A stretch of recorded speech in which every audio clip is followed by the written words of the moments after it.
Nah Mas, kalau dari gini ya, kalau menurut perspektif Mas bertiga, sebenarnya komunitas fotografi yang ideal tuh yang kayak apa sih sebenarnya? Monggo, mau siapa yang jawab? Mulai dari dulu, Sama Adit. Mas Adit. Kalau saya sih mikirnya selain wadah fotografi ya, yang kedua menciptakan istilahnya kayak saudara baru. Iya. Sebenarnya sih itu ya. Kita nggak nyari musuh kok, nggak nyari musuh, nggak nyari saingan di situ. Namanya wadah, tempat ngumpul, kita ngobrol-ngobrol, ngalor ngidul, ya nggak masalah sebenarnya kan. Mau fotografi, mau di luar itu ya oke, no problem. Saya sih maunya begitu. Jadi memang hubungan pertemanan ini nggak cuma setahun 2 tahun, Mas. Kita maunya, oh ya udah lanjut terus nih ya kan. Apa sih misalnya di luar fotografi apa sih mau dicari pun juga ayo monggo kan. Kalau saya sih gitu sih maunya. Oke. Nah Mas, ngomong-ngomong soal komunitas fotografi atau apapun itulah kan banyak ya Mas. Mungkin ada persaingan juga gitu ya. Oh ada. Pernah nggak sih ada kejadian? Ada.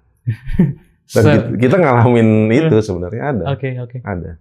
Ya namanya mungkin mereka punya komunitas juga, kita punya. Mungkin mereka mikir, wah lu jiplak gaya komunitas kita nih. Ada yang gitu, ada. Oh bisa-bisanya sih kayak gitu. Padahal kita memang, kita udah jalan sendiri kan, maksudnya kita udah punya, istilahnya ada RT kan kalau dibilangnya. Udah arahnya udah sendiri-sendiri, tapi masih aja di luar itu masih nganggap kita nih masih istilahnya copy paste-nya mereka atau apa itu ada. Gitu sih. Jadi kalau komunitasnya berjalan di tempat yang sama ya Mas, ibaratnya sama-sama fotografi, kegiatan yang mirip-mirip pasti ada lah. Pasti ada. Ya, kayak misalnya hunting. Kayaknya semua orang, semua komunitas punya foto hunting, betul. Ada sesi mentoring, sesi kelas, ya pasti gitu lagi kan. Betul. Mau ngapain lagi? Iya. Terjun payung bareng, Mas, nggak mungkin juga. Tapi seru juga kali ya. Foto sambil terjun payung. Nah itu yang emang mungkin tuh. Kita ini aja lah, kita rencanain ya kan. Kita mulai. Asuransinya mesti kuat. Betul. Oke, Mas gini, ini kan komunitas, sekarang anggotanya berapa sih udah? 300-an. 300-an. Itu semua Ayo Motret berarti ya? Iya, semua Ayo Motret. 350-an lebih. Oke. Ya 350-an. Nah, kalau ngomong sebanyak itu ya Mas, demi kemaslahatan orang banyak gitu ya. Sebenarnya kalau mau di komunitas tuh gimana sih Mas cara monetize-nya gitu? Supaya apa ya, kata tadi saya bilang, semua kebagian. Karena kadang-kadang kan orang stay di komunitas tuh kan ada yang cari ilmu, ada yang cari teman, ada yang cari duit juga. Nah, kalau ini gimana nih dari Ayo Motret sendiri? Kalau gini ya, sebenarnya yang namanya komunitas itu kan beda dengan perusahaan. Tergantung kita dari awal nih, tujuan awalnya komunitas itu apa. Yang pasti kalau dari komunitas itu tujuan awalnya dia duit, jangan pernah berharap komunitas itu akan bangkit. Nah, kalau di kita nih emang tujuan awalnya nih kita bukan duit gitu. Jadi kalau emang kasarnya begini, kalau lu mau cari duit, bukan di komunitas. Kalau lu mau cari duit, silakan bikin CV, bikin PT. Nah, itu emang tempatnya cari duit, gitu kan.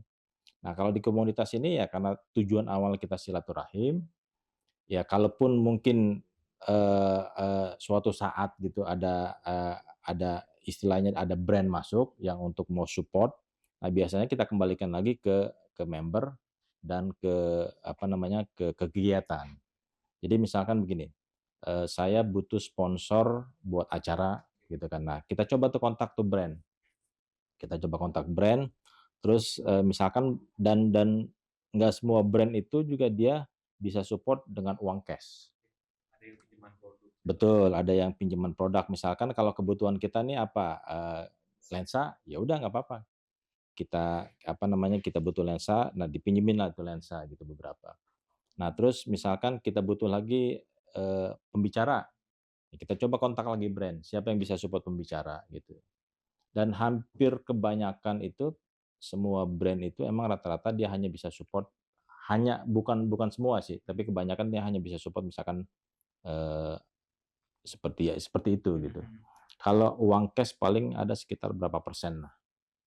Gitu. Nah, jadi emang kebanyakan ya supportnya support alat yang mereka punya. Untuk event tersebut. Untuk event tersebut gitu.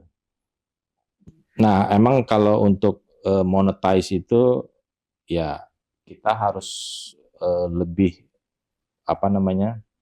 lebih meningkatkan daripada komunitas itu sendiri, dalam arti mungkin harus kita kita upgrade untuk menjadi yang namanya mungkin yayasan. Nah, kalau udah jadi yayasan mungkin bisalah akan lebih monetize gitu dibanding kalau yang namanya komunitas. Iya, mungkin bisa jadi jasa penyalur tenaga fotografi kayak gitu-gitu ya. Gitu. Nah, Mas, saya nggak tahu kalau di komunitas tuh biasanya kan kadang-kadang yang bikin pecah nih kan karena banyak pedagang di dalam. Ya kan. Nah, kalau dari Ayo Motret sendiri gimana? Karena kan banyak komunitas yang isinya PPKN, Mas, pedagang pura-pura kolektor ya kan. Jadi seolah-olah alatnya banyak, ujung-ujungnya dijual-jual. Jadi akhirnya rame pedagang di komunitas, kadang-kadang jadi ribut juga kan. Nah, kalau di Ayo Motret sendiri gimana? Selain tadi kan oke lah ada pembatasan, boleh jualan sesuatu tiap hari Sabtu, tapi apakah ada aturan-aturan lain yang mesti dipatuhi gitu? Nah, barangkali coba dari Bekasi. Selaku PPKN. Ya mungkin Windows personnya itu sebenarnya sih dari IG ya. Dari IG. Jadi dari IG itu biasa ketika melihat adanya komunitas, jadi klien itu coba DM biasanya. Dari DM sana nanti dari adminnya sendiri yang akan share sih biasanya. Akan share, betul, ada event prewed misalkan atau wedding, siapa yang bisa gitu.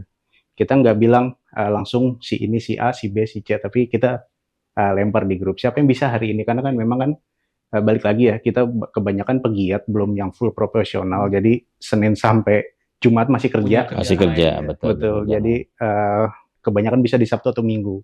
Nah, jadi kita lempar di situ. Balik lagi ketika tadi ada persaingan itu, ya alhamdulillah sejauh ini nggak ada sih.